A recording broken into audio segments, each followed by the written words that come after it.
Well, you can tell the chimpanzees and boa constrictors to make way. There's a new exotic pet in town.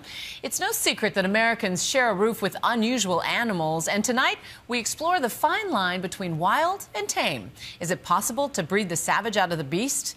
ABC's Kirit Bradia discovers what it takes to bring home a fox.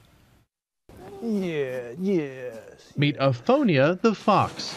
He loves belly rubs, playing, and amazingly, people. A normal fox would bite me, but Aphonia is one of the world's first and only domesticated foxes. Soon, he and others like him will travel from this snowy farm in Siberia to a new life with American families as pets. They're the product of an incredible Soviet experiment.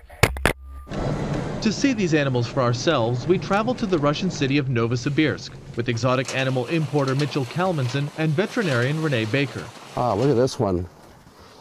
A Georgian white, isn't it? Yep. They brought the first domesticated foxes to the U.S. last year, and they're returning to pick up more. Hi, how are you? Wanna go for a little trip to the U.S.? They're selling for about $8,000. And if you've got that, just remember, these animals love to dig. Well, they're just like a dog. It's quite fascinating. We're able to train them to sit, stay. They fetch the balls. They'll play chase with you. What should somebody know if they want to buy a fox? What should they know about it before? Well, they're great pets. The animal needs a place to run. The animal needs to be walked. Slide it over his head. But it needs to be trained. These animals are calm.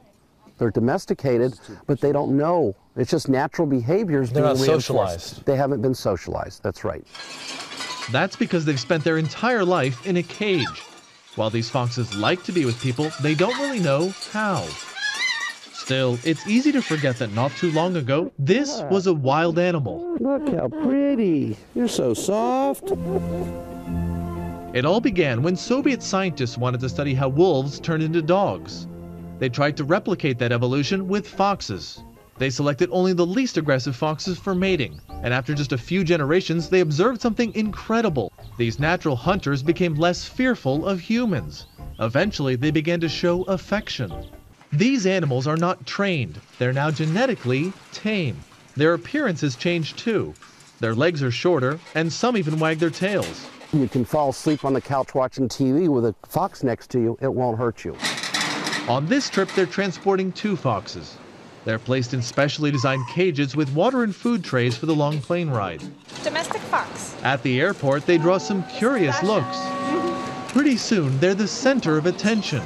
In a country where a fox is more likely to be a coat than a pet, nobody seems to know what they are. Alrighty, here you go.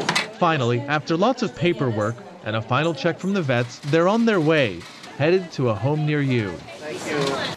This fox named Arcee has been with his owners for a few months. He's living the life in Florida, lazy afternoons on the porch and walks on the beach in the evening, a long way away from that frozen farm in Siberia. For Nightline, Kirit Bradia, ABC News, Novosibirsk, Russia.